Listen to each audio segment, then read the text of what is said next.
You need to know where you're spending the money. I've seen a lot of owners that they're just not super careful with this. And at the end of the day, they're not really profitable. They're not really running a business that's bringing in profits. Hey, what's going on? It's Shuang Esther Shan, and welcome to Shopify Masters, your companion for starting and building a business. So, what happens after you launch a viral product? Well, Jean Wu has the answer. She's the co-founder of Q, and she first came on our show 5 years ago after the successful launch of Q's collapsible water bottle that raised over $500,000 on Kickstarter. Today, we'll chat all about life after that viral product, from expanding into new product categories to building a sustainable lifestyle brand. Jean, so great to have you back on the show. Hi, thank you for having me again. I love chatting with merchants who have been on the show before because, your story doesn't end, your business journey continues. So the collapsible water bottle really put Q on the map, and it's something a lot of our listeners and fellow founders dream of. Talk to us how, after the successful launch, how did you use that momentum to really build an excitement and also a community around Q? Yeah, so we definitely had a pretty exciting start, which a lot of people thought it was amazing. I was a total surprise that we didn't even expect that ourselves. So it did take us a while to really figure out what we want to, we didn't really have a plan for it. So it did take us a few years to really navigate and see what we're really trying to do and build a brand and go from, a successful kickstart to really having a company and business that's running for later times. So I was on the show 2 years ago, but I think at that time we were just starting to have the plan, kind of a blueprint for the company and business. Other than the collapsible bottle, we were trying to build a lifestyle brand rather than just a water bottle, because a bottle, it doesn't really, tell people much about your story or your philosophy or what you believe in and what you're trying to do. So that these years and these time, and that's when we figured out what we really want people to see us as a company and as a brand. We went back and thought, why did we make this product in the first place? And why did people like it? Because these are very important. That's the main thing that you want to figure out, and then you go from there. You develop everything based off of that. And the bottle was solving a problem for travelers. It is a sustainable, environmental friendly product, but there are many similar products or in the category, in the area, that weren't as successful or weren't a hit like our bottle. So what was the reason? And the reason was to make a product that's functional and attractive, and it's a pretty hard thing to do. We were trying to go into that niche area to try to make something that's nice, that's visually pleasing, that people are just drawn by it, naturally. However, it does also provide a function and does something that's more sustainable, environmental friendly to people's everyday life. So we just made that our brand message. And we started to come up with new products and come up with new marketing strategies, everything based off of that. The last time you were on the show was actually 2 years after the launch of the collapsible water bottle, and you were going into production runs. I would love for you to listen to what you said about managing the relationships and production schedules, especially because now you have so many different product lines, and see if this is still something that's applicable to how you run Q today. You kind of have to do everything parallel, not do one thing and do another thing after that, because then you're just going to prolong this whole process by a lot. So what we did was, when we are still working the design, we are also looking at the materials and talking to manufacturers. Like, we do everything at the same time. Yeah, the past couple of years, we were doing exactly the same thing. You probably noticed that we've launched a couple of new products ever since. We launched our insulated bottles about 3 years ago now, and then our convertible backpack about a year and a half ago. And then in the manufacturing and product world, that's pretty tight because the process, the time frame for developing a brand new product in a different category too, I'm talking about a bottle to another bottle. It's relatively easy, but a bottle to a bag or a bottle to equipment or sports tools, that's completely different. Naturally, that's going to be more difficult and takes more time. But the fact that, in the past 3 years, we've had quite a few major products, that was because we have customers requesting other drinkwares from us. They're like, oh, I love your collapsible bottles a lot, but I do need something for my home, for office when I'm not traveling, or for my coffee and tea, for different things. I wish that you had something like that. Right away already, we had that request and we're like, okay, we need to put this into the pipeline. So that's what we did. I think the third year into Q, we started the design on the insulated. And about 3 years ago, that's when we launched. So it took us, a year and a half for design and manufacturing, because again, we don't just buy things off of the catalog from the manufacturers, because then you're not going to be any different from anybody else. And there's just no point. You don't want to have Hydro Flask and slap your label on it. That's just not how it works for us. It doesn't allow you to stand out and cater to what your customers are wanting, which is they want the function and also Q's aesthetic. Yes, yeah, exactly. So when we were doing that and we were like, the backpack has always been a thing. So our brand started out making things for travelers, and then we tap into home and office.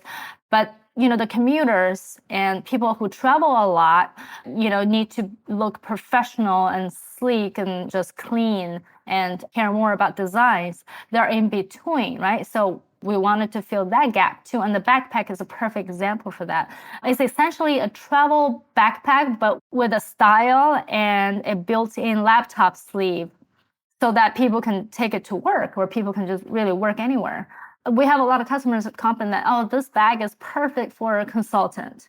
It's like, we're on the road all the time, but we need to look good. So every product, there is a idea and kind of the problem behind it. But yes, we did everything back to back. We didn't stop at all.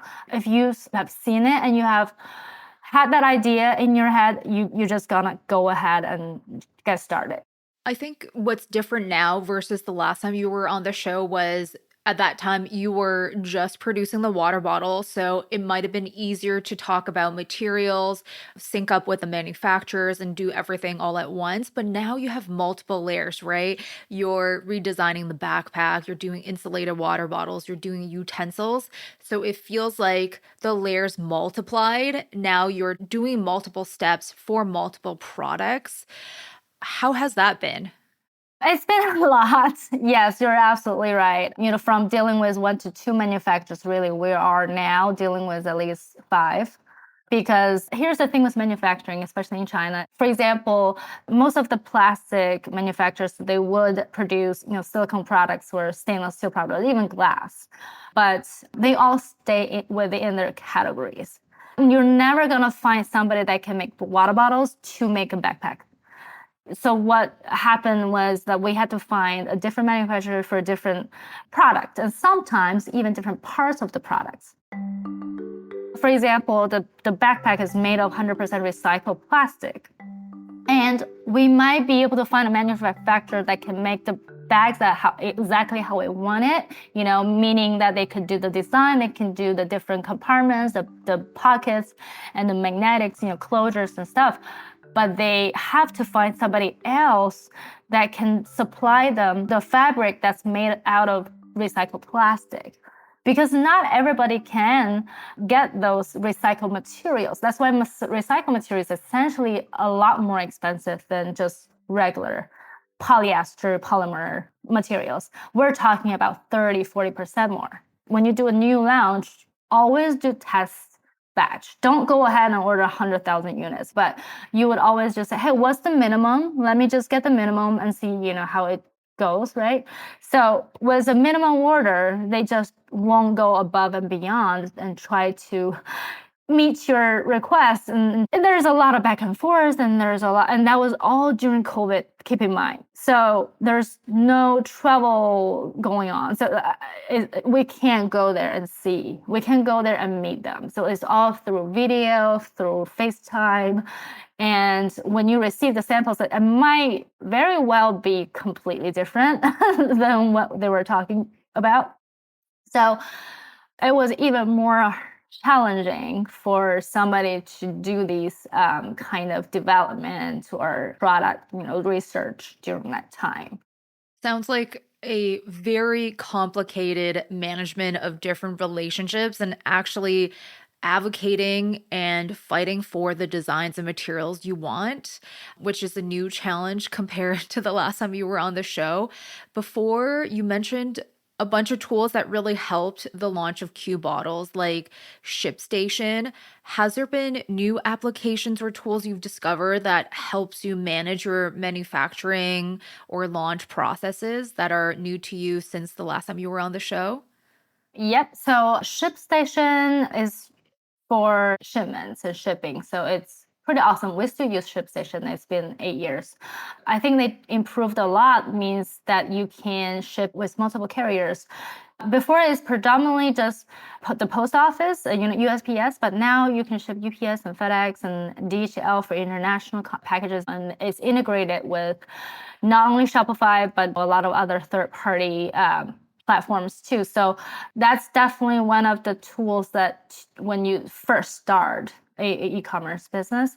And then as your business grows, then you would probably need a little bit more for accounting and bookkeeping and administrative things. We use Zoho for our inventory and invoicing.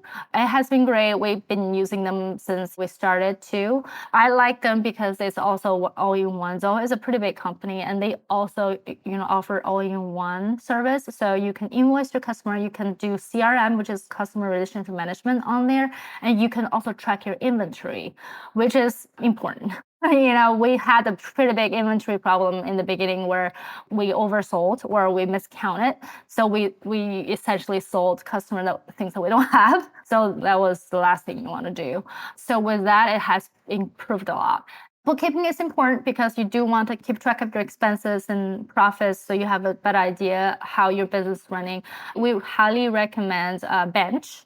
The BENCH. They are affordable from, I think, starting $200 a month, and they will do all the bookkeeping for you. At the end of the year, you have a business statement, so you can look at exactly how the profit and loss. And Gusto for payroll and human resources, wonderful also.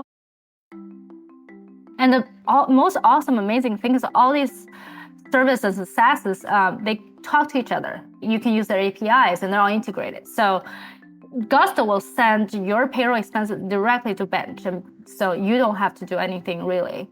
Yeah, these are the, I think, important tools for running a business. So great to hear your suggestions for apps and tools, because that is something our listeners ask us about all the time.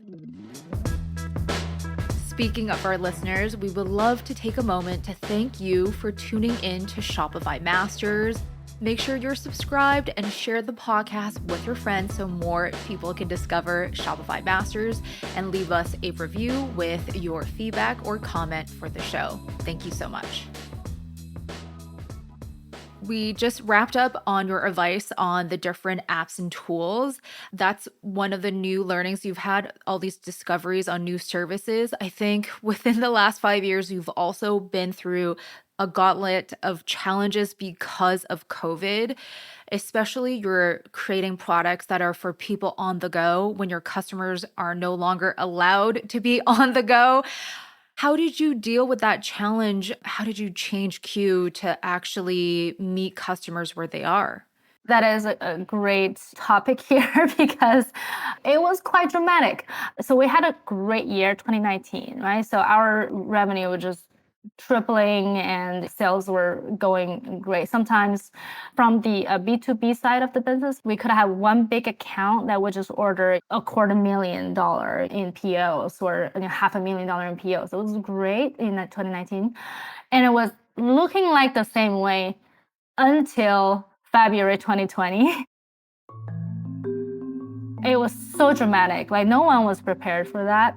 All of a sudden, you were told you can no longer come to the office and to our office, and also you can no longer operate your business at one point. So everything was just complete shutdown.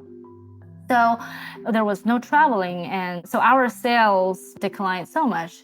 And at that point in time, the only thing we were thinking is, okay, we need to make through this. We can't just die here. So that was the time that we started working on the insulated bottles because they were for home, right? And we were also doing a move. We moved out of California and we're in Texas now. A lot of people actually did that. And the main reason for that was definitely cost. And after 3 years, I would say like this year, we finally start to see things, start to pick up a little bit, but it's still nowhere near pre-COVID, unfortunately. Yeah. And thank you for being so candid about adjusting your business and also working with and adapting to the change that COVID has had, especially highlighting the move from California to Texas for the savings. So obviously the collapsible water bottle found great success on Kickstarter. You raised over $500,000. Since then, you've launched more items on Kickstarter, like the collapsible tote. You've gone into insulated bottles and utensils. So we're going to listen to a clip from your last episode and see if the advice for building out a enticing campaign still resonates. You want to have a clean, nice positioned shots of your products. Definitely lifestyle shots are helpful, meaning like you have a model or you have a person with the product, but don't overdo it. The more that you put in, the more distraction that there is. So if you have really nice looking models or, really like a lot of people in there, your page looks more interesting, but it's definitely a distraction. So try not to like put too much of that onto your campaign page. Definitely, I think for the most part. Again, it really depends on the products. Even if you do lifestyles, we almost never wanted to show people's faces. A face is 100% always a distraction. But I will say for bottles and for like a small, consumer goods products, that's mostly stationary, right? That's just a couple of things that you can do with the bottle and that's it. But so with our bags, we did a lot more lifestyles. We try to show people the showcases, the use cases, right? So you can put on your bag on shoulder and the hand. You see people wearing the bag on the street or on the airplane or, for example, right? So you do need to have a lot of that. Don't ever put extra things, and your campaign should be straightforward, wording, and easy to understand. You just need people to understand, okay, this is exactly what it does, and this is how it does it. Then people are, okay, got it, I like it, I'm going to purchase. I think also the landscape for Kickstarter have also changed a bit. Back 5 years ago, more people were browsing Kickstarter, in my opinion, versus now, but you still launch the convertible tote pack on Kickstarter and you reach your goals, but it was a less of an impact than the first viral collapsible water bottle. I guess between the two launches, what have you learned about the current landscape of crowdfunding? I think you're right. It definitely has changed a lot. Before, it was more like a big platform that people went and discovered different products, and you would see anything from a toy to a jacket, like it's just so many different things. Now Kickstarter is becoming a lot more specific. I would say it's definitely more male orientated and geared toward techie, and the successful campaigns that I see like now that on Kickstarter is more like air purifier, for example. I'm just making things up, but it's very specific, categorized gear thing rather than a beautifully designed, backpack or leather shoes from France. So the landscape has changed. And for us, the second campaign, we almost didn't want to do a Kickstarter. We knew that it's not the perfect fit for a Kickstarter anymore, and we didn't want to, waste time putting a campaign together because it is a lot of work. But then, me and my partner, we talked. There's traffic there, and there is almost like PR and exposure. So why not utilize the platform? In the same time, we do our own launch. So that's why we end up doing it. But we were just in the mid of, moving and setting up everything in Texas. So we just couldn't do everything ourselves. The first campaign, we did everything. We shot the photos, we shot the video.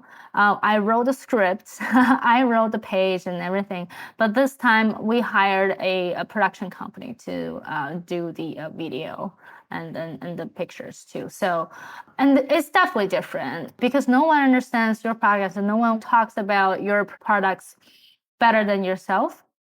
So when we hire a third party or when you hire somebody else to do it, it's just not going to be the same kind of depth and details that you would have done, yourself. If we had the time, we would definitely prefer still to do everything ourselves. And that's very practical advice for people who are considering external agency or production company. To your point, because you are the creators of these items, you probably know your products best. On the flip side, because you've been through so many different challenges that no one has even the capacity to anticipate, and forever the changing landscape, what is your advice now for those who are running a company and they want to manage their own finances to make sure that they stay lean and healthy from a financial standpoint? Yes, first of all, it is very important to stay on top of your finances for the company. And I know it's not people's favorite thing to do. It's a lot of work and not everybody enjoys doing it or not everybody can, do it or good at it. It is okay to hire somebody that can help you. For example, you have a accountant, a CPA, and you have financial advisors. Sometimes you even have, those consultancy groups or companies that offer this kind of services. But essentially, though, to be a founder and a business owner, you just have to understand. Either you will have to understand or you have a partner that does. So you need to manage your expenses. You need to know your spendings. You need to know where you're spending the money and see how the revenue income and analyze everything and manages everything and try to save money always. Does not matter your revenue is $1 million a month or $10,000 a month. How you manage is by saving unnecessary expenses or optimizing your expenses. It comes down to smaller things like a printer, like we use printers to print labels, right, for shipping. And sometimes $100 printer will do better than the $300 printer. You need to buy the $100 ones and not the 300, even though it sounds petty and small, but things add up. I've seen a lot of owners that they're just not super careful with this. And at the end of the day, they're not really profitable. They're not really running a business that's bringing in profits. Same thing with hiring also. If you have a workflow that you think two people could handle, do not add a third person. Even though in your head, you might think you need a third person, but try to make it work that two people could, so that will save a lot annually. Yeah, people don't think that way. People think, if it's only, $15, $20 an hour, that's not a big deal. Every day is about, $150 to $200. But no, things add up. Always remember that. And my job really, like every day, I'm just, okay, wait a minute. Did this company just offer a new service that's 30% less when I'm using right now? I'm going to switch. I need to switch tomorrow. I'm not even talking about big things. I'm talking about electricity. I'm talking about internet. I'm talking about phone bills because everything matters. I like your anecdotes because even though whether they're small or big, whether it's a printer or utilities, I think once you have that mindset, it also helps you to think about longer term because that's how you can actually build a business that is sustainable. And then speaking of sustainability, this is kind of a pillar for Q Factory and how all the products are built.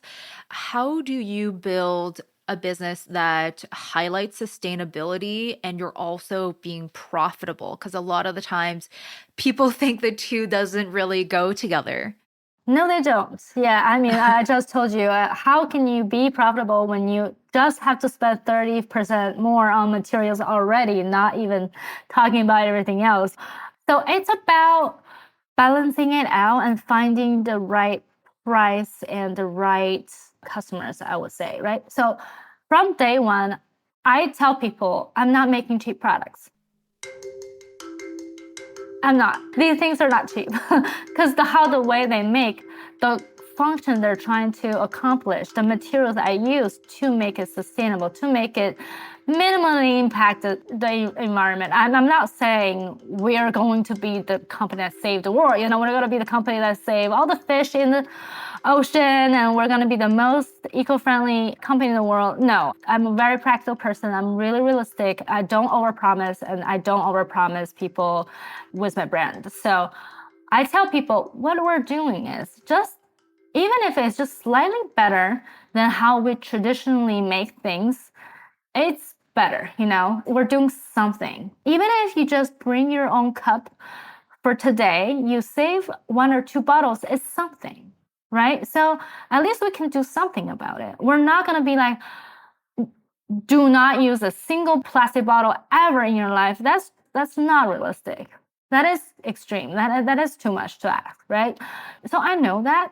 And I know that my customers are the people that kind of share the same kind of mindset with me, which I think is the majority of the people. So I try to sound relatable and attractive to the majority of the audience. You are not only being realistic and relatable with your product, but I think your advice and everything that you shared in this check-in episode has been so realistic and relatable as well. Thank you so much for coming back onto the podcast, Jean. No problem. Yeah, I'm happy to be back. That's Jean Wu, co-founder of Q. Shopify Masters is produced by Gogo Zoger and Megan Coyle. Our engineers are Matt Shorts and Miku Betlam. Benjamin Gottlieb is our supervising producer, and I'm Shuang Esther Shan. And if you're still listening, please leave us a review on Apple Podcasts or Spotify and share your feedback with our team. Thank you so much. We'll catch you next time on Shopify Masters.